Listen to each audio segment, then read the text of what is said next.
और इसी प्रसंग में बड़ी प्रसिद्ध कथा है धुंधुकारी की और गोकर्ण की।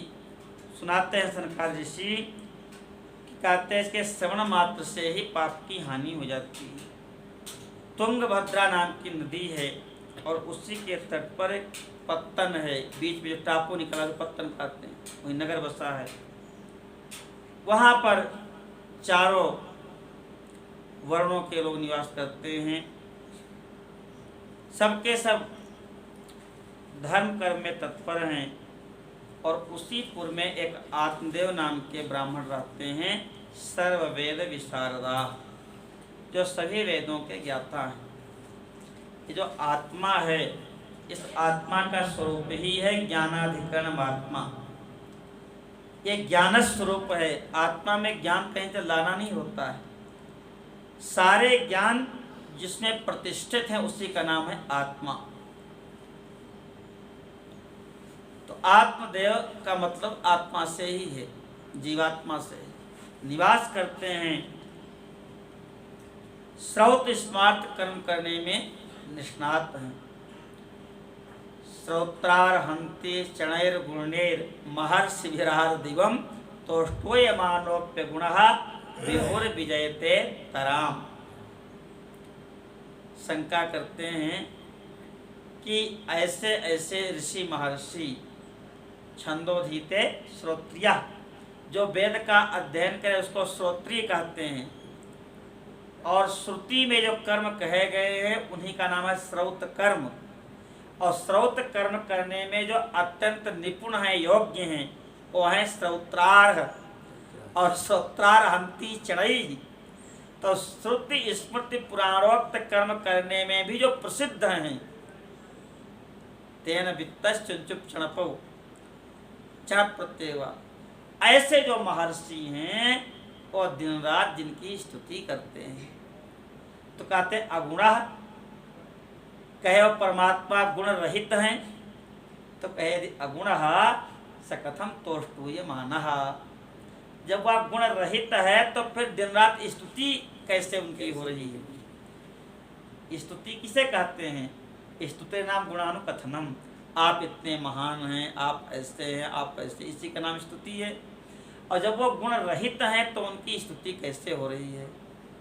तो कहते हैं कि सत्व रजतम इन मायिक गुणों से रहित है, लेकिन वात्सल्य सौशील्य औदार्य अनंत अनंत गुणों से युक्त हैं। तो आत्मदेव उसी पुरी में निवास करते हैं और उनकी पत्नी का नाम है धुंधुली। धुंधुली माने अनिश्चयात्मिका बुद्धि। बाल्यावस्था से लेकर के छोटे थे तब से किसी महात्मा को देखे तो देख के लगा कि हमको भी ऐसे महात्मा होना चाहिए, हमको भजन करना चाहिए। कथा पुराण सुने तो लगता है कि सब छोड़ के भगवान का भजन ही करना चाहिए।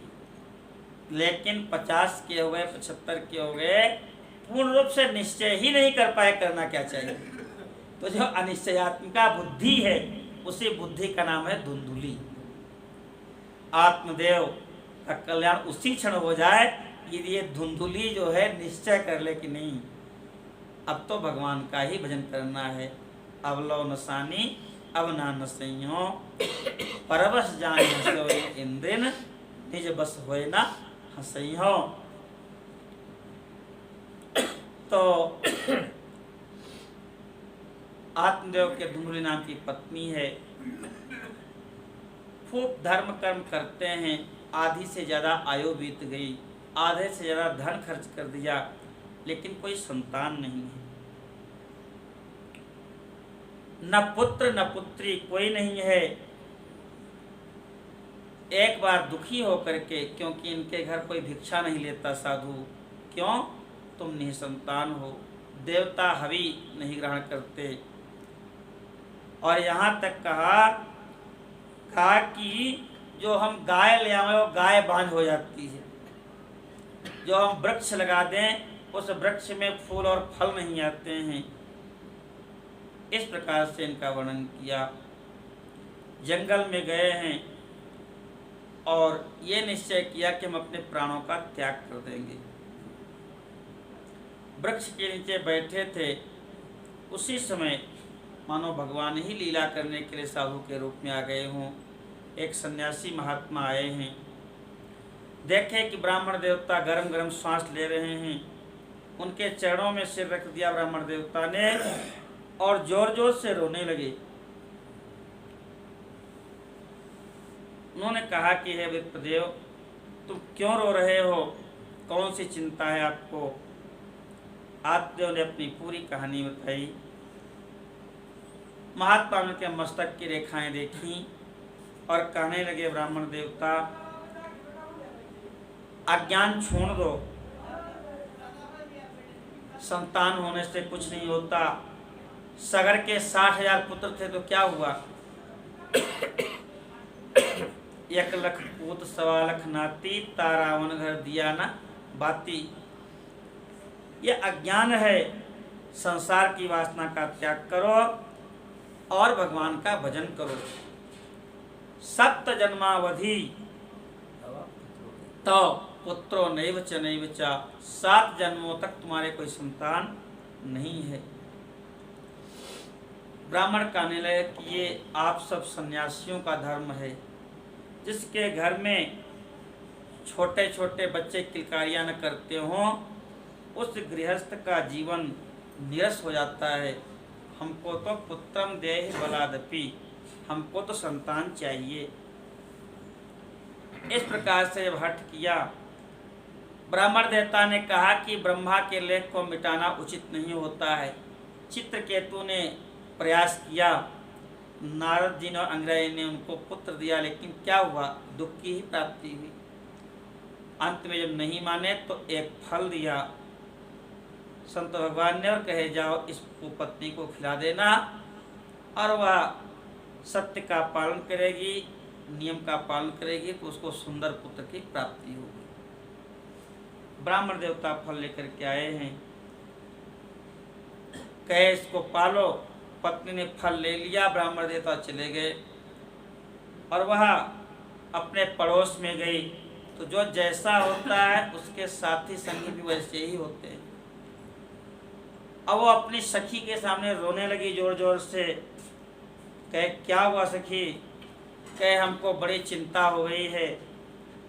हमारे पति देवता एक फल लेकर के आए हैं, कहते हैं इसको खा लो, इससे तुमको संतान की प्राप्ति हो। तो कहे, ठीक तो है, फल खा लो। कहे, फलम चाहम न भक्षे, मैं फल नहीं खाऊंगी। क्यों? कहे, सारे उधर की जगह तो गर्भ घेर लेगा तो हम खाएंगे कैसे? पेट में जगह ही नहीं बचेगी और खा नहीं पाएंगे तो हम दुबले हो जाएंगे, कमज़ोर हो जाएंगे। मान लो कहीं गांव में आग लग जाए या चोर डकैत गांव को घेर लें तो पलायत दैभिणी कथम, तो हम तो भाग भी नहीं पाएंगे, मारे जाएंगे। और अंत में उसने कहा, बंध्या व विधवा नारी सुखिनी चेति मेमति। जो माताएं बांझ हैं, जो विधवा हैं, बड़ा सुखी जीवन उनका है। ये तो बड़ा कठिन है संतान उत्पन्न करना, पालन करना। जैसे हमारी बुद्धि भगवान को छोड़ के सब जगह सुख खोजती है, 10 दिशाओं में, लेकिन सुधा जी कहते हैं, मेरो मन अनंत कहाँ सुख पावे, जौलो पंछी उड़ी जहाज कर फिर जहाज पर आवे। सुख तो एकमात्र भगवान के चरणों में प्रेम करने में है और कहीं नहीं। उसने जब फल खाने का निश्चय नहीं किया कि नहीं खाएंगे, तो सखी ने कहा, कोई बात नहीं, ये तो सब महात्मा लोग अपनी रोजी रोटी चलाने के लिए किसी को फल दे दिए, किसी को फूल दे दिए, इससे कुछ होता नहीं है। तुम गाय को खिला दो, अगर होना होगा तो गाय को ही पुत्र हो जाएगा। तो फल तो उसने गौ को खिला दिया और उसी समय उसकी बहन आई, उसने आपसी साठगांठ कर लिया। उसने कहा कि हम गर्भवती हैं, हम अपना पुत्र आपको दे देंगे और उसके बदले कुछ रुपए तुम हमारे पति को दे देना। और बहाना करके तुम कहना कि हमको दूध नहीं आ रहा है तो हम आके दूध पिला के पालन पोषण कर देंगे। सब बात तय हो गई और उसने कह दिया कि हमने फल खा लिया और उधर में कपड़े बांध करके पेट धीरे बढ़ा लिया। जब समय आया तो उसकी बहन ने ला के बेटे को दे दिया, उसने कपड़े निकाल के फेंक दिए और हल्ला मचा दिया कि हमको पुत्र की प्राप्ति हो गई। अब तो आत्मदेव बड़े प्रसन्न, जात कर्म संस्कार करके नामकरण संस्कार की बारी आई। नक्षत्र का चरण देख करके सुंदर नाम रखने की सोच रहे थे, तब तक तो धुंधली बिगड़ गई। कहे कि बेटा हमारा 9 महीने कष्ट हमने सहा, नाम आप रखोगे, इसका नाम हमारे नाम से होगा। उसका नाम हो गया धुंधुकारी। और 2-4 दिन के बाद गौ ने भी सुंदर पुत्र को जन्म दिया। सोने के समान दिव्य चमकता हुआ शरीर, जैसा मनुष्य होता है। कान थोड़े से बस गाय के जैसे थे, इसलिए उनका नाम रख दिया गया गोकर्ण। गोकर्णो महाज्ञानी धुंधुकारी महाखला। दोनों पिता के घर में बढ़ने लगे। तो शरीर तो जो है बाह्य आवरण है, आत्मा तो कई जन्मों के संस्कार लेके आती है।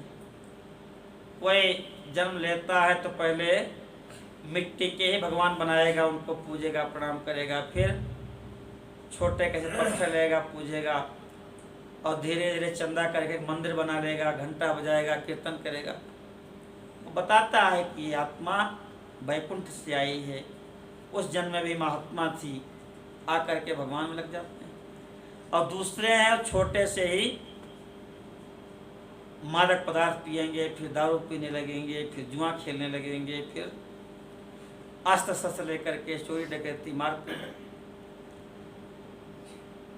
तो उसी प्रकार से धुंधकारी धीरे धीरे अपने संस्कारों में बढ़ने लगा।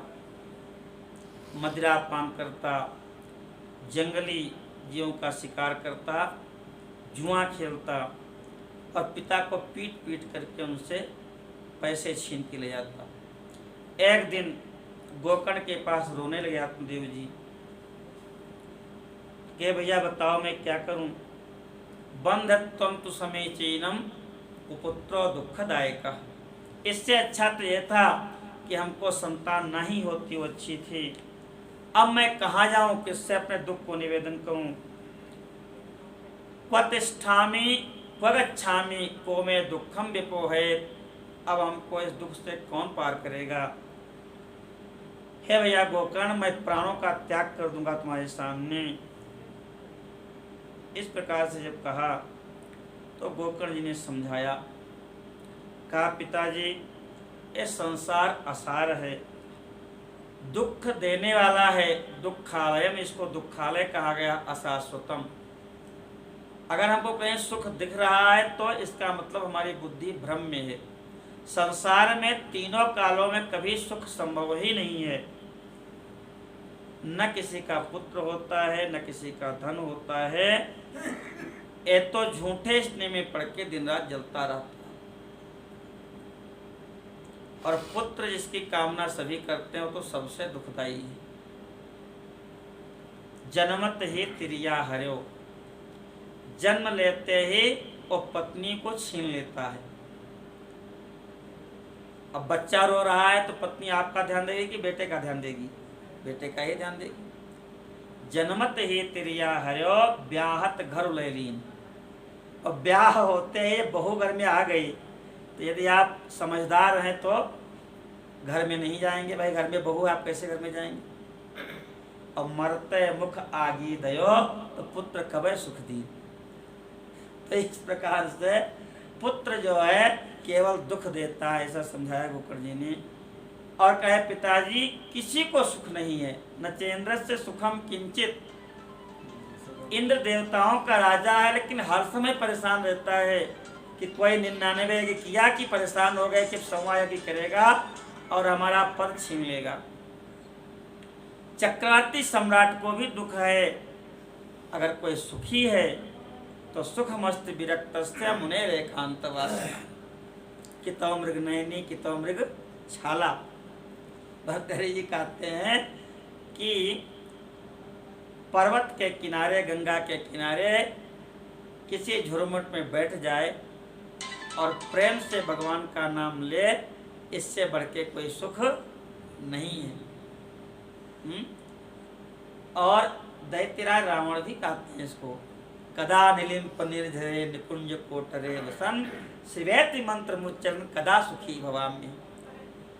गंगा के किनारे किसी निर्झर में बैठ कर के नेत्रों से आंसू बहेंगे और शिव शिव करते हुए मैं कब सुखी हो जाऊंगा। वह भी बता रहे हैं कि सोने की लंका में सुख नहीं है। अगर होता तो रावण ऐसा क्यों कहता। कदा विमुक्त दुर्मति, ये दुर्मति छोड़ करके कि इस देवता को जीतो उस देवता को मारो, इन सब से मुक्त होकर के कदा निलिम्प निर्झरी निकुंज कोटरे वसन शिवेति मंत्र मुच्चरण कदा सुखी भवाम्य। अपने इष्ट के नाम में मैं लीन हो जाऊंगा, सब इंद्रियों के विषयों को भूल करके, सबको भूल करके एक अपने इष्ट में, ऐसा क्षण कब आएगा। तो गोकर्ण जी कहते पिताजी किसी को सुख नहीं है, सुख मस्त विरक्तस्या मुने एकांत जीविना। एकांत माने अंत कर लिया, अंत माने निर्णय कि एक ही है जो हमको सुख दे सकता है, एक ही है जो हमको सब प्रकार से दुखों से मुक्त कर सकता है। इसलिए प्रजाजी मुंचा ज्ञानम प्रजा रूपम मोहतो नरके गति। ये अज्ञान छोड़ो प्रजा का, अगर इसमें पड़े रहोगे तो नरक जाना आपका निश्चित है। ये शरीर तो समाप्त ही हो जाएगा, लेकिन इस शरीर के साथ आप संबंध मान लोगे तो निपतिष्ठित देहो वयम सर्वम त्यक्त्वा वनं व्रजा। ये शरीर तो नष्ट हो जाएगा, लेकिन इससे संबंध मान के आप नरक चले जाओगे। ऐसा सुनकर के पिताजी ने कहा कि हम क्या करें, किम कर्तव्यम। बने था तो मैं वन चला जाऊं, लेकिन वन में जाके क्या करूं। तत्वम वद सविस्तरम, आप विस्तार पूर्वक हमको बताओ। इस प्रकार से कहा है और प्रार्थना किया है। माम उद्धर दयानिधे, गोकर्ण से कहते आप देव हे दयानिधे मेरा उद्धार करो। ऐसा जब कहा है तो गोकर्ण के अंदर जो सर्वत्र व्याप्त गुरु सत्ता है वह प्रतिष्ठित हो गई, और उस गुरु तत्व ने उपदेश दिया है। इसी का नाम है गोकर्ण गीता। इसको 4 श्लोकों को गोकर्ण गीता के नाम से जानते हैं। गोकर्ण जी कहते हैं गोकर्ण उवाच देहे तिमां सरुधिरे धीमतिं त्यजत्वं जाया सुतादिषु सदा ममतां विमुञ्च पश्यानिशं जगदिदं क्षणभङ्गनिष्ठं वैराग्यरागरसिको भवभक्तिनिष्ठः। पिताजी इस शरीर को ठीक से आप देखो, अस्थि स्तंभम, हड्डियों के खंभे इसमें हैं, स्नायुबद्धम, नसों से इसको बांधा गया है, मांस शोणित लेपितम, मांस से लेप करके ऊपर त्वचा से इसको ढक दिया गया है। तो इसमें मैं शरीर हूँ ऐसी बुद्धि को त्याग दो, और इस शरीर से ही तो सारा संबंध है।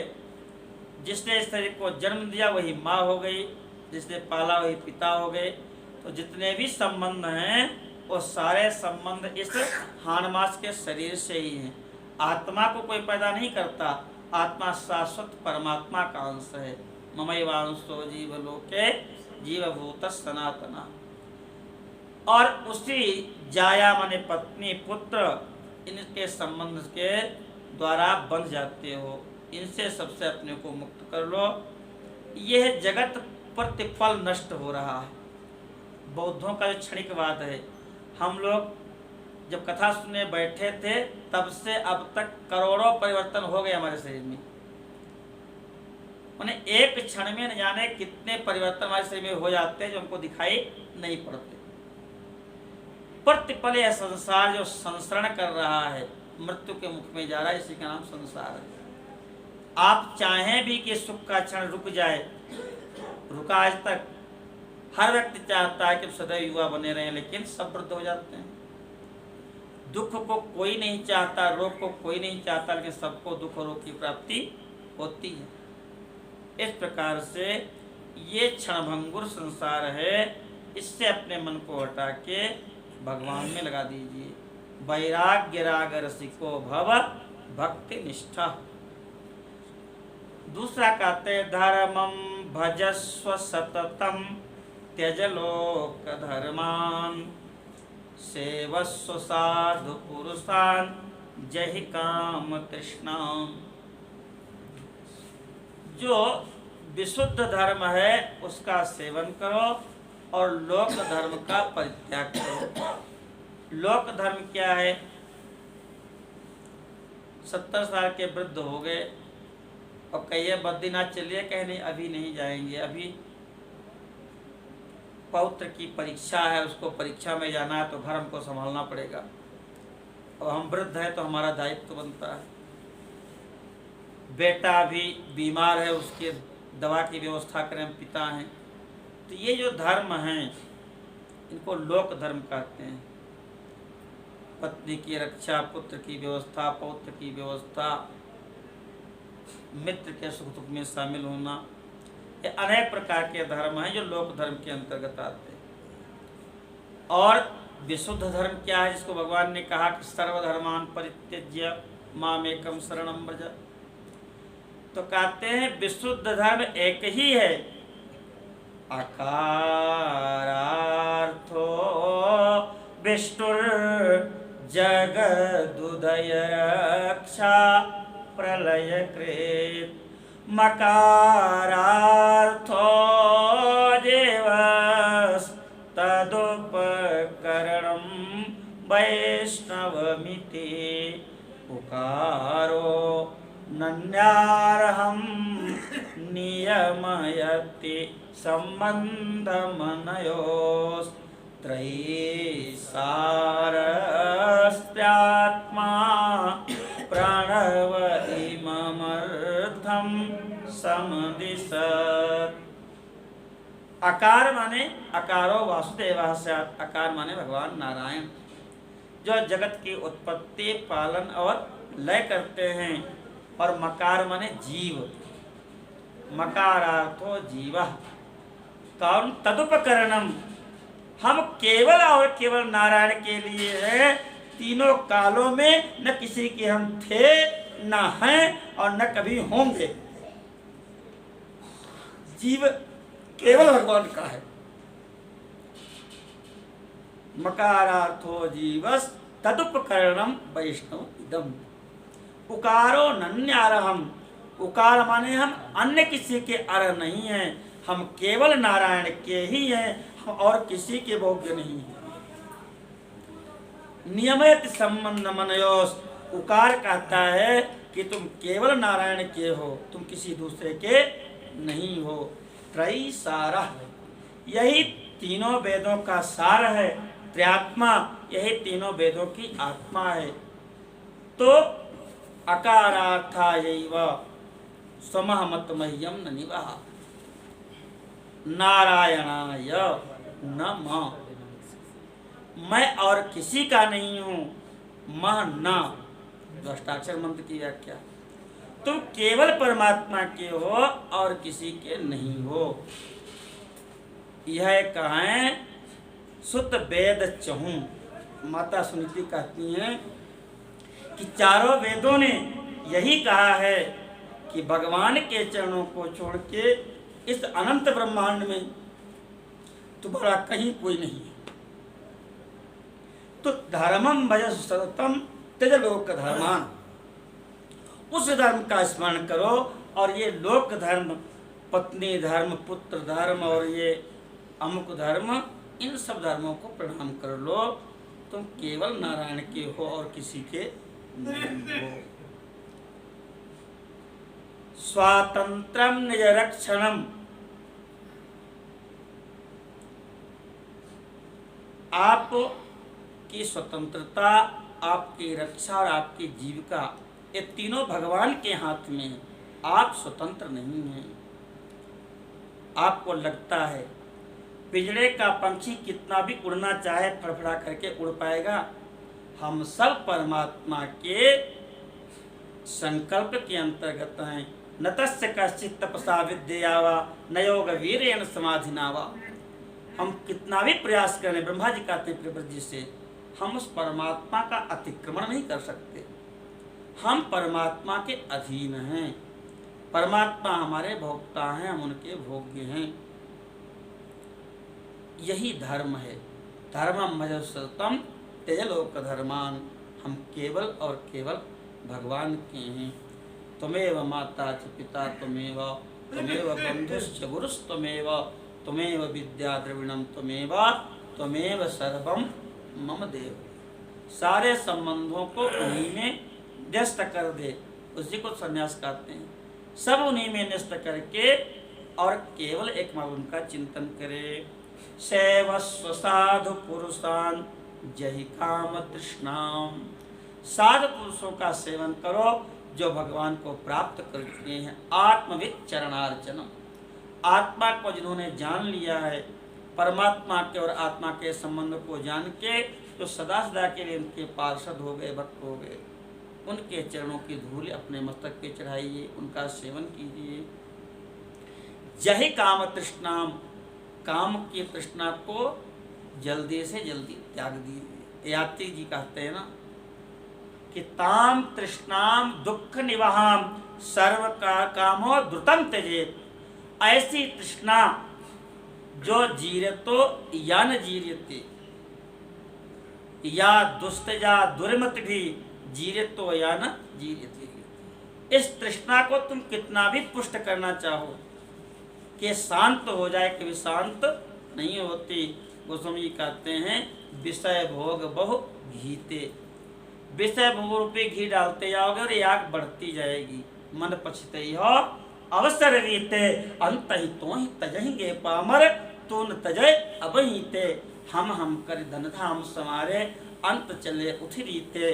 सहस्रबाहु 10 बदन आदि नृप, बचे न काल बलीते। मन पछते हो अवसर।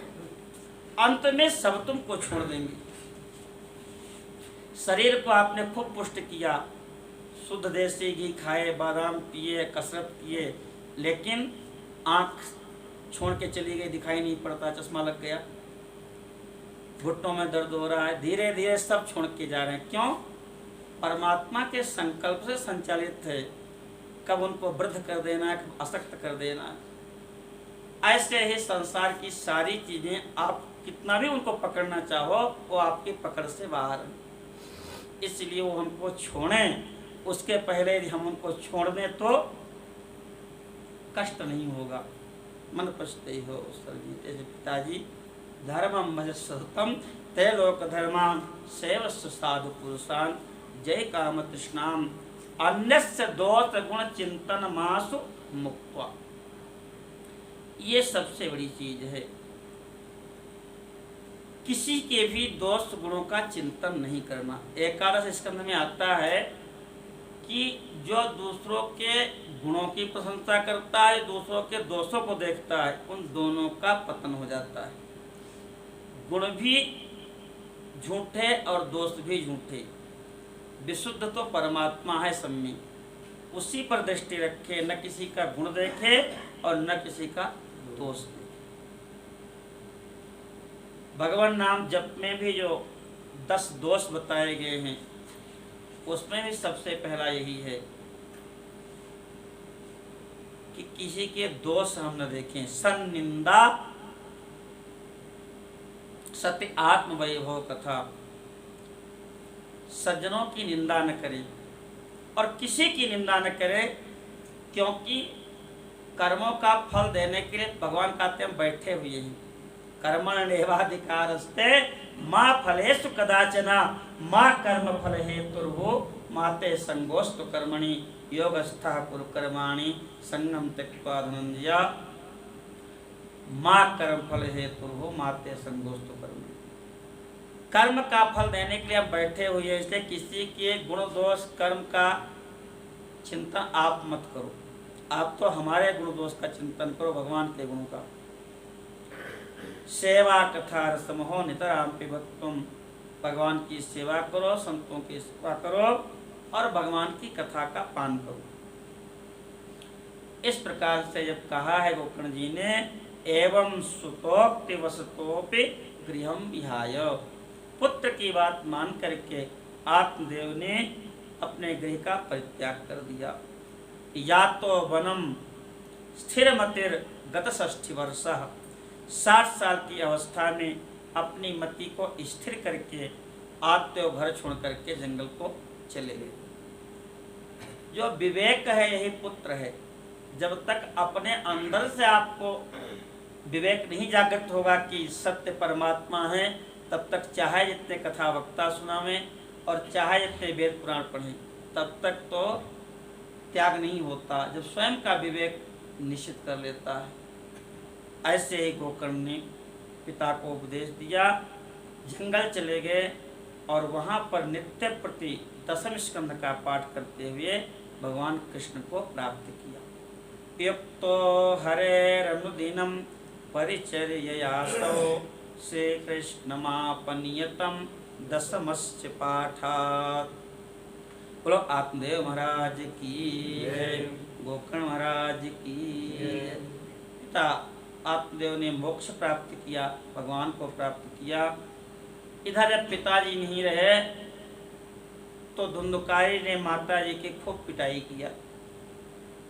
पवित्रम तिष्ठति ब्रूहि हनिश्चय लत्तया न चेत, जल्दी बताओ धन कहाँ रखा है, नहीं तो लुआठे से तुमको मारेंगे। लत्ता बनी जलती हुई लुकाठी। माँ ने कहा कि जितना पिता ने कमाया था वो पहले ही तुम जुआ खेल में गंवा दिए, तुम कमाते रहे और मैं कमाने जाती नहीं, क्या करूं। दुखी होकर के रात्रि में सूखे कुएं में गिर गई और धुंधुली की भी मृत्यु हो गई। गोकर्ण जी ने देखा कि पिताजी भी चले गए, माताजी भी नहीं है और भाई से हमारा 36 का आंकड़ा है। कह रहीम कैसे निभे बैर केर को संग, वह डोलत रस आपने उनके फाटक अंग। तो इसलिए यहाँ सिद्धांत न मिले, साधना पद्धति न मिले, तो उसके साथ रहने से कोई फायदा नहीं है। गोकर्ण जी भी घर छोड़ करके चले गए। अब तो धुंधकारी को बड़ा प्रसन्न हुआ कि अपना ही घर है। पंच पर्ण बधू व्रता, 5 बाजारों वेश्याओं को ले आया और उनके साथ रहने लगा।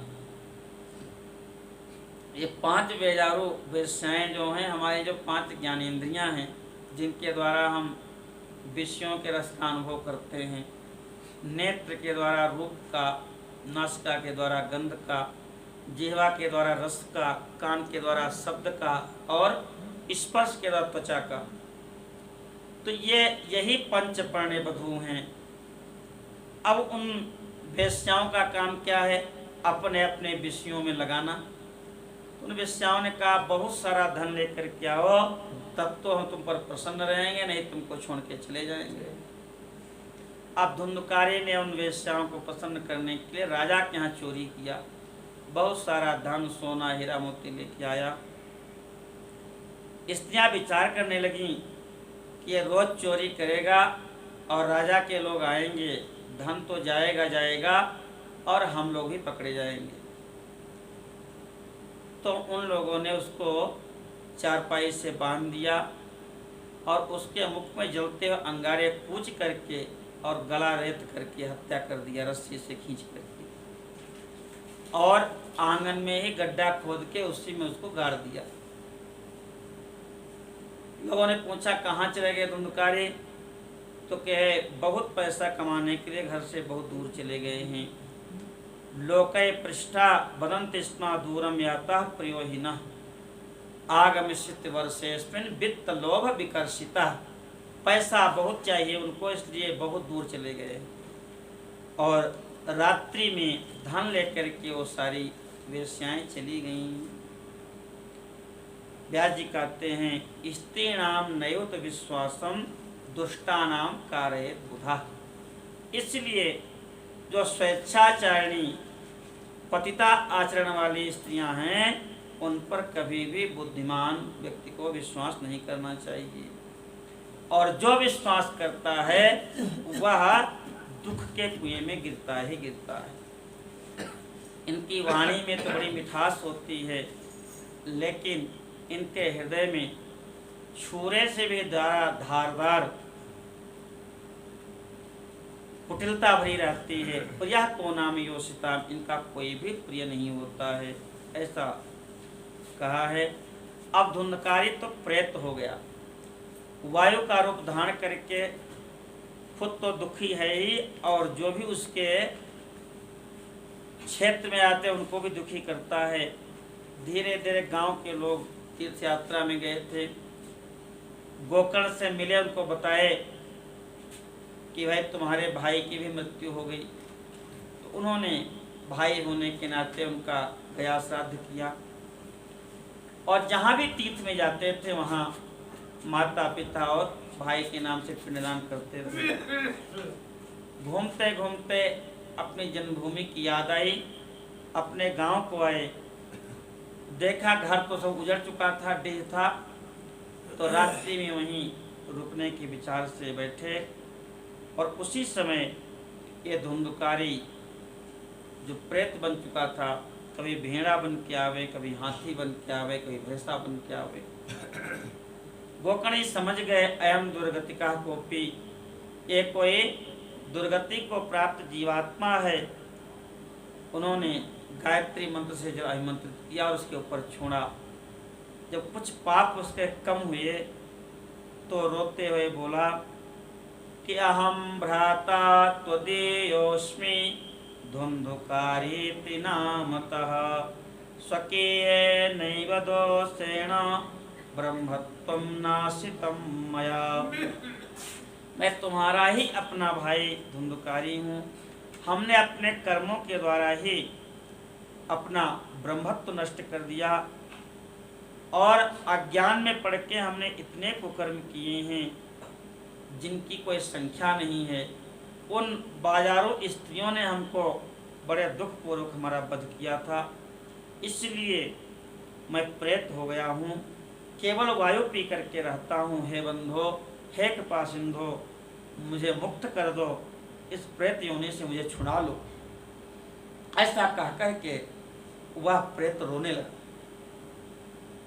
गोकर्ण जी ने कहा, बंधु, हमने तुम्हारे लिए सारे जो विधान बताए गए हैं, गया श्राद्ध आदि, मलिन षोडशी, मध्यम षोडशी, उत्तम षोडशी, 48 पिंड सपिंडन सब किया है। तो प्रेत ने कहा कि गया श्राद्ध सतेनापि मुक्तिर में न भविष्यति, सैकड़ों गया श्राद्ध करोगे तो भी हमारा मोक्ष नहीं होगा। अब तो गोकर्ण जी आश्चर्य में भर गए कि जब गया श्राद्ध ही विधान बताया गया उससे तुम्हारा मोक्ष नहीं होगा, तो तुम्हारा मुक्त होना तो असंभव है। खैर कोई बात नहीं, अभी रात्रि में तुम भी विश्राम करो और हम भी विश्राम करें। प्रातः काल हम जो बड़े विद्वान हैं, हमसे बुजुर्ग हैं, उनसे पूछ करके और तुमको हम प्रेतत्व से मुक्त करेंगे। प्रेत ने कहा कि आप विश्राम करो, हमको विश्राम कहाँ है, हम तो वायु रूप होकर के भटकते फिर रहे हैं। प्रातः काल हुआ, सबसे निवेदन किया गोकर्ण जी ने, जो रात्रि में घटना हुई थी। वहाँ पर बड़े विद्वान थे, विद्वांसो योगनिष्ठाश्च ज्ञानिनो ब्रह्मवादिनः तन्मुक्तिं नैव ते पश्यन्तः शास्त्र संचयान्। सारे शास्त्रों को उलट पलट के देखा, लेकिन सबने कहा भाई अगर गया श्राद्ध से मुक्ति नहीं हो सकती तो और कोई उपाय हमारी जानकारी में नहीं है। सबने कहा आप समर्थ हैं, भगवान सूर्य से आप पूछिए। और जो त्रिकाल संध्या वंदन करते हैं, क्या लाइट बंद कर, इन्वर्टर बंद कर। जो त्रिकाल संध्या वंदन ब्राह्मण करते हैं, भगवान सूर्य उनके ऊपर बहुत प्रसन्न हो जाते हैं, एक प्रकार से उनके वशवर्ती हो जाते हैं। एक ऋषि थे, उनका नाम था जरत्कारु, और उनकी पत्नी का नाम भी जरत्कारु था। तो उन्होंने इसी शर्त पर विवाह किया था कि कोई भी काम में हमारी इच्छा के विरुद्ध नहीं करेंगे। अब वो जरत्कारु, जिनको मनसा माता कहते हैं, ये जरत्कारु हैं, आस्तिक की माँ। तो वो गोद में सिर रख करके सो रहे थे पत्नी के, सूर्यास्त हो रहा था। तो माता जी ने सोचा कि मैं धर्म पत्नी हूँ, मेरा कर्तव्य है कि अपने पति के धर्म का लोप हम न होने दें। तो उन्होंने कहा भले ही हमारा त्याग कर दें, लेकिन हम इनको जगा देंगे। और उन्होंने कहा कि हे प्रभु, संध्या वंदन का समय हो गया, सूर्यास्त हो रहा है, आप उठें। अब ऋषि उठे तो लेकिन कुपित हो गए और उन्होंने कहा कि मैं तुम्हारा त्याग करता हूँ। माता जी ने कहा कोई बात नहीं, आप हमारा त्याग कर दीजिए, लेकिन धर्म का त्याग मत कीजिए। ऐसा जब सुना ऋषि ने तो उनके नेत्रों से आंसू बहने लगे और कहे कि तुम हमारे साथ रहती हो और हमारा प्रभाव तुमको नहीं पता। जब तक मैं सूर्यार्घ्य नहीं दूंगा तब तक सूर्य अस्त नहीं होगा। तो जो त्रिकाल संध्या वंदन करते हैं, भगवान सूर्य भी उनके वशीभूत होते हैं। गोकर्ण जी भी ऐसे ही महात्मा हैं। उन्होंने भगवान सूर्य की गति को रोक दिया। आकाश मंडल में सूर्य का रथ रुक गया। हाथ जोड़कर के गोकर्ण ने निवेदन किया है, तुभ्यं नमो जगत साक्षिन् ब्रूहि मे मुक्ति हेतुकम् तच्छ्रुत्वा दूरतः सूर्यः स्फुटमित्यभ्यभासत। हमारा भाई प्रेत हो गया, उसकी मुक्ति कैसे हो, इस उपाय को आप बताइए। आप जगत के साक्षी हैं, नारायण हैं, आपसे बढ़ के ज्ञानी कौन हो सकता है। याज्ञवल्क्य जी को वेदों का ज्ञान घोड़ा बन करके भगवान सूर्य ने ही दिया था। वाज रूप धरो हरि। भगवान सूर्य ने कहा, स्पष्ट रूप से सबने सुना, श्रीमद्भागवतान मुक्ति सप्ताहं वाचनं कुरु इति सूर्यवचः सर्वैर्धर्म रूपम तो विश्रुतम। भगवान सूर्य ने कहा कि श्रीमद् भागवत महापुराण का सप्ताह वाचन करो। वाचन का महात्म्य है। अभी एक कथा सुन रहे थे तो विद्याभास्कर स्वामी जी अपने गुरु जी की बात बता रहे थे कि गुरु जी बुखार था, उनको थके थे, फिर भी कथा कहना था तो मूल पाठ स्वयं किए। पहले जो महापुरुष विद्वान होते थे वो दोनों के व्यास एक ही होते थे, मूल पाठ किए बिना कथा नहीं करते थे। और देखते देखते आप लोगों के सामने से परिवर्तन आ गया कि ऐसे ऐसे जगत प्रसिद्ध व्यास हैं जो भागवत का एक भी श्लोक ठीक से पढ़ नहीं सकते, लेकिन विश्व प्रसिद्ध व्यास है वो। तो जो श्रीमद् भागवत के श्लोक हैं, इनका प्रेम पूर्वक शुद्ध स्पष्ट उच्चारण पूर्वक वाचन, उस वाचन का फल ये है कि प्रेतत्व से जीव मुक्त हो जाता है। आज भी देखने में आता है। सूर्य भगवान ने कहा सप्ताह वाचन करे। सबने कहा ये तो संभव है, शुक्र है, वाचन करने में कोई दिक्कत नहीं है। सर्वे ब्रुवन् प्रयत्नेन कर्तव्यम स्वीकरम त्विदम्। गोकर्ण जी ने निश्चय किया तिथि का, सबको निमंत्रण दिया और जितने भी लोग थे, पंगवंध वृद्ध मंदाश्चाते पिपापक्ष्याय वै, वृद्ध मंद पंगवंध सब के सब इकट्ठा हुए हैं। एक ब्राह्मण को मुख्य श्रोता बनाया, वैष्णवम ब्राह्मणम मुख्यम श्रोतारम परिकल्पितः। और प्रथम स्कंद से गोकर्ण जी वाचन करने लगे। उसी समय वह प्रेत आया। प्रेत वायु रूप था। कहाँ बैठे तो एक बांस साथ जिसमें गांठें थी वो खड़ा था, उसी में बैठ गया। जब विश्राम हुआ तो बांस की पहली गांठ फट गई, दूसरे दूसरी, तीसरे तीसरी, और जब 7 दिन पूरे हुए तो उस बांस की 7 गांठें फट गई और वह प्रेत भगवान की सारोप्य मुक्ति को प्राप्त हुआ। शंख चक्र गदाधर दिव्य रूप धरो जातो तुलसी दाम मंडितः। दिव्य स्वरूप है धुंधुकारी जी का, तुलसी की माला पहने हुए, पीताम्बर धारण किए हुए, और घनश्याम जैसे वर्षाकालीन मेघ की कांति होती है, भगवान की कांति के समान उनकी कांति, मुकुट धारण किए हुए, कुंडल पहने हुए गोकर्ण जी को प्रणाम किया उन्होंने। ननाम भ्रातरम सद्यो गोकर्णम चाब्रवीत, कहे हे बंधु, हे कृपा सिंधु, आपने हमको प्रेत योनि से मुक्त कर दिया। धन्या भागवती वार्ता प्रेत पीड़ा विनाशिनी। धन्य है भागवती कथा जो प्रेत पीड़ा का नाश कर देती है। सप्ताहोपि तथा धन्य कृष्ण लोक फलप्रदा। जो भगवान की प्राप्ति के लिए अनुष्ठान करता है उसको निश्चय ही भगवान के लोक की प्राप्ति हो जाती है। जब व्यक्ति विचार करता है कि हम सप्ताह श्रवण करेंगे, उसी समय उसके सारे पाप कांपने लगते हैं भयभीत होकर के कि अब तो ये हमको भस्म कर देगा। अस्माकम प्रलयम सद्यः कथा चेयम करिष्यति। इसलिए वो पाप विघ्न बहुत करते हैं कि कथा न सुनने पावे। ये कैसे भी पाप हों, आर्द्रम मने गीले, शुष्कम मने सूखे, छोटे बड़े, वाणी से, मन से, कर्म से किए हुए, भागवत कथा सुनते ही सारे पाप समाप्त हो जाते हैं। जैसे जलते हुए अग्नि में चाहे जितनी लकड़ी डाल दी वो सब भस्म हो जाती हैं। ऐसे ही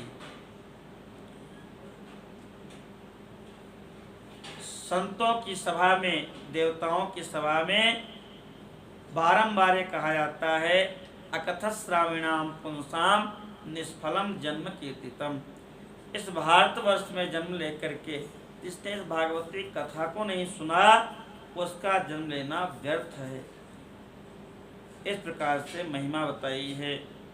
कहते हैं इस शरीर में क्या रखा है, प्रातः भोजन बनाइए और शाम तक बिगड़ जाता है, उसी भोजन से बना हुआ ये शरीर है। तदीर संपुष्टे काये का नाम नित्यता। ये कितने दिन चलेगी? ये तत्व है, परमात्मा बैठे हैं, वो निकल जाए तो 24 घंटे में शरीर से दुर्गंध आने लगेगी, सड़ने लगेगा शरीर। इसलिए इस अनश्वर शरीर को प्राप्त करके हम अपने स्वरूप को प्राप्त कर लें, भगवान को प्राप्त कर लें, यही बुद्धिमानी है। भेद्यते हृदय ग्रंथिश छिद्यन्ते सर्व संशया क्षीयन्ते चाच कर्माणि सप्ताह श्रवणे कृते। जो योग का फल है, समाधि का फल है कि हृदय की ग्रंथि खुल जाती है, संशय समाप्त हो जाते हैं, कर्म क्षीण हो जाते हैं।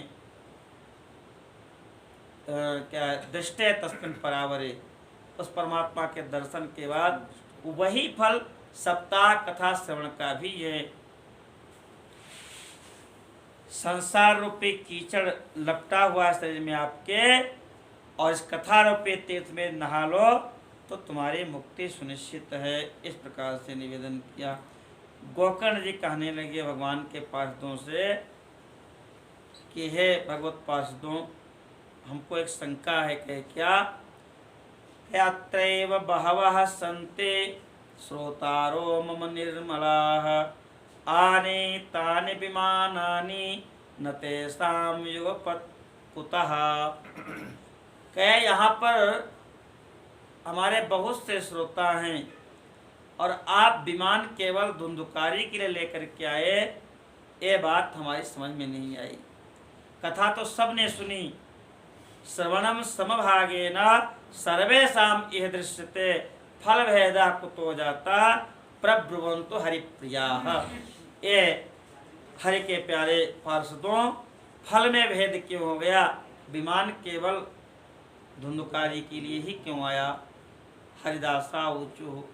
भगवान के पार्षद कहने लगे कि सबने सुना तो है, लेकिन जैसे धुंधुकारी ने सुना है ऐसे किसी ने नहीं सुना।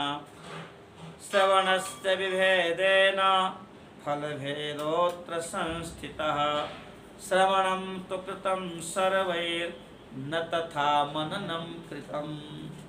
सुना सबने लेकिन सबने मनन नहीं किया है। और एक ही बात को सब सुनते हैं लेकिन जैसे जिसके अंतःकरण की प्रवृत्ति होती है वैसे ही उसको लाभ होता है। नीति का श्लोक है कि यथा प्रकृत्या मधुरम गवाम पयः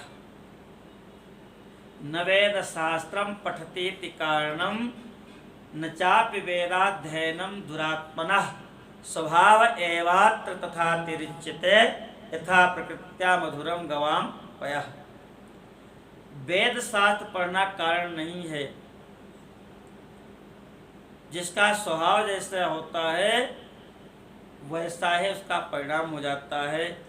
गाय चाहे इतनी कड़वी घास चरे, कसैली घास चरे, लेकिन दूध मीठा ही देती है। एक सत्संगी पिताजी थे तो सत्संग में जाते थे और बालक दुष्ट था, तो उनको लगा कि अगर सत्संग में जाने लगे तो हो सकता है कुछ सुधार हो जाए। तो कहे बेटा जाओ कथा सुनाओ। तीसरे दिन की कथा थी, सप्तस्कंध पर्यंतम वाचैतथ्येहनि। तो प्रहलाद जी की कथा हो रही थी। कथा सुन करके बालक आया, पिताजी बड़े प्रसन्न। कहे क्या कथा में सुने? कहे सुने क्या, प्रहलाद जी ने अपने पिता का वध कर दिया और तुम जिंदा बैठे हो। तो जैसी इसकी प्रकृति होती है वो कथा में जाकर के वो अपने मतलब की चीज खोज लेता है। तो कहते हैं कि सबने चिंतन वैसा नहीं किया जैसा चिंतन धुंधकारी ने किया। फल भेदस्ततो जातो भयनादपि मानद। इस प्रयत्ने सप्तरात्रम उपोष्यैव प्रयतेना श्रवणम कृतम। 7 दिन 7 रात ने उपवास किया। उपवास केवल कुछ खाया नहीं, इसने कान से नाक से केवल भगवान से प्रार्थना किया कि कौन क्षण आवे और हम इस प्रेतत्व से मुक्त हो जाएं। तो इसलिए ये मुक्त हो गया। अदृढ़ं चाहतं ज्ञानम प्रमादे नहतं श्रुतम। सावधानी पूर्वक जो चीज नहीं सुनी जाती वो नष्ट हो जाती है, और जो ज्ञान दृढ़ता पूर्वक नहीं स्थिर किया जाता वह भी नष्ट हो जाता है। संदिग्धो हि हतो मंत्रो। हम मंत्र जप रहे, पता नहीं काम होगा कि नहीं होगा, फल मिलेगा कि नहीं मिलेगा। जहाँ संदेह हो गया तो फिर मंत्र फल नहीं प्रदान करता। मंत्र जाप मम दृढ़ विश्वास। चारों तरफ से आग लगी हो और आप बिल्कुल अविचल होकर के, स्थिर होकर के ये मान लें कि हम भगवान के नाम में लगे हैं, हम नहीं जलेंगे। अभी पिछले साल की बात है, चैत्र की। सतना में एक गांव जाखी, वहाँ कथा कर रहे स्वामी जी। अब वो ये धनिष्ठा सतविष्ठा पंचक के नक्षत्र में उन्होंने मंडप बनाया, और पंचक में मंडप बने तो आग लगती। अब हम पारायण कर रहे तो गांव में आग लग गई। और चैत बैसाख में खूब धूप होती और आग लग गई। जलते जलते ये हमारा वो टेंट की पर्दा लगा हुआ है, वो आग लगी हुई है। हमने कहा अगर हम उठ के भागते हैं तो लोग कहेंगे देखिए, है ना, डर गए। तो हम पाठ करते रहे, हम कि अब जल जाएंगे देखा जाएगा। और बिल्कुल वहाँ किनारे आकर के आग शांत हो गई, और अंदर तो धक धक हो रहा था, कहीं टंक में आग लगने पाए तो कैसे भगेंगे इतनी जल्दी। तो उसके बाद हम पंचांग देखे कि जिस दिन शुरुआत हुई थी कथा, हम सबसे पूछे ये मंडप कब बना, कब छाया गया, तो लोग बताए। और पूरा पंडितों का एक गाँव था, पंडित ही कथा सुन रहे थे। तो हम कहे आप सब इतने बड़े पंडित हैं तो पंचक में मंडप क्यों छाए, जल जाते हम लोग तब क्या होता। तो दृढ़ता, मंत्र जाप मम दृढ़ विश्वासा, दृढ़ता होनी चाहिए।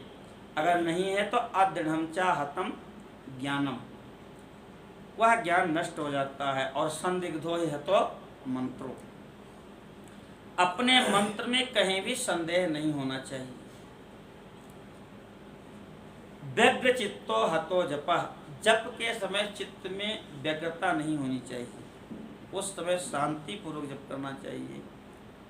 अवैष्णवो हतो देशो, जिस देश में वैष्णव नहीं होते, भगवान के भक्त नहीं होते, वह देश नष्ट हो जाता है। कैसे नष्ट हो जाएगा? दुराचरण के द्वारा, अनीति के द्वारा। ये जो वैष्णव संत सब समाज में हैं, इनके द्वारा समाज स्थिर है। संत न होते जगत में जर या तो संसार नष्ट हो जाता। अवैष्णव जिस देश में है, जिस देश में वैष्णव नहीं है, वह देश नष्ट हो जाता है। अपात्र को यदि श्राद्ध में आप बुला लेंगे तो श्राद्ध पितरों को प्राप्त नहीं होगा, इसलिए पात्र ब्राह्मण को ही श्राद्ध में बुलाना चाहिए। हतम अश्रोत्रिय दानम, अश्रोत्री को दिया हुआ दान नष्ट हो जाता है। और अनाचारम हतम कुलम, जिस कुल में अनाचार आ गया, आचरणहीनता आ गई, वह कुल वह वंश नष्ट हो जाता है। स्त्रियां वर्णशंकर हो जाएंगी, संतान वर्णशंकर हो जाएगी, भगवान की पूजा पाठ नहीं होगी और अंत में वो नष्ट हो जाएगा। विश्वासो गुरुवाक्येषु स्वस्मिन् दीनत्व भावना, गुरुदेव के वचन में विश्वास और अपने अंदर दैन्य भाव, मनोदोष जयश्चैवा, और मन के दोषों को खोज खोज करके निकाल देने की जो प्रवृत्ति है, और कथा में निश्चला मति, ये चार चीजें हो जाएं तो जैसे धुंधकारी जी के लिए विमान आया है, ऐसे सबके लिए विमान आएगा। इस प्रकार से भगवान के पार्षदों ने कहा और कहे, हे गोकर्ण जी, आपको तो लेने के लिए स्वयं भगवान गोविंद गोलोक से आएंगे। गोकर्ण तव गोविंदो गोलोकम दास्यति स्वयं, एवं उक्त्वा ययो सर्वे वैकुंठम हरि कीर्तनाः। भगवान का कीर्तन करते हुए धुंधकारी को लेकर के भगवान के पास वैकुंठ को चले गए। बोलो श्रीमद् भगवान सप्ताह ज्ञान यज्ञ की जय। सावन के महीने में गोकर्ण जी ने फिर से कथा किया है सप्ताह ज्ञान यज्ञ। और उस समय जो हुआ, सनकादि भगवान कहते हैं, नारद जी आप सुनो क्या हुआ। कथा समाप्तौ यज्जातम श्रूयताम तच्च नारद। अनेक विमानों के साथ, अपने पार्थों के साथ भगवान प्रकट हुए हैं। विमानैः सह भक्तैश्च हरिराविर्बभूवः। जय शब्दा नमः शब्दास्तत्रासन् बहवस्तदा। जय हो भगवान की जय हो, हरे नमः ऐसे शब्द करते हुए अनेकानेक भगवान के पार्षद प्रकट हो गए। भगवान ने पांचजन्य शंख की ध्वनि किया है। पांचजन्य ध्वनिं चक्रे हर्षा तत्र स्वयं हरिः। विष्णोर्मुखोत्था नीलपूरितस्य यस्य ध्वनिर्दानवदर्पहन्ता। तं पांचजन्यं शशिकोटिशुभ्रं शंखं सदाहं शरणं प्रपद्ये। शंख ध्वनि किया भगवान ने और गोकर्ण जी को उठा के हृदय से लगा लिया। गोकर्णम तो समालिंग्या करोत् स्वसहसम। हरे, गोकर्ण जी का स्वरूप बदल गया, जैसे भगवान हैं ऐसे ही शंख चक्र गदाधारी गोकर्ण जी भी हो गए। श्रोत्रे नन्यान घनश्यामान पीतकौशेयवाससा, जितने श्रोता थे वह सब भगवान के स्वरूप वाले हो गए। सबके अंग पर पीतांबर सुशोभित हो गया, सबके मस्तक में कुंडल, कानों में मकराकृत कुंडल, और सब भगवान के जैसे हो गए। जो भी जीव वहाँ थे आसो चांडाल जाते, कुत्ता बिल्ली से लेके चांडाल तक सबके सब भगवत स्वरूप हो गए, सबके सब विमान पर बैठ गए हैं। प्रेषिता है लोके ते यत्र गच्छन्ति योगिना, भगवान ने अपना वह लोक दिया उनको जो बड़े बड़े योगियों को प्रदान करते हैं। गोकर्णेन स गोपालो गोलोकम गोपवल्लभम कथा श्रवणतः प्रेतो निर्ययो भक्तवत्सलः। गोप वल्लभ भगवान गोपाल ने कथा श्रवण के प्रभाव से गोकर्ण जी को अपना गोलोक प्रदान कर दिया। भक्तवत्सल भगवान की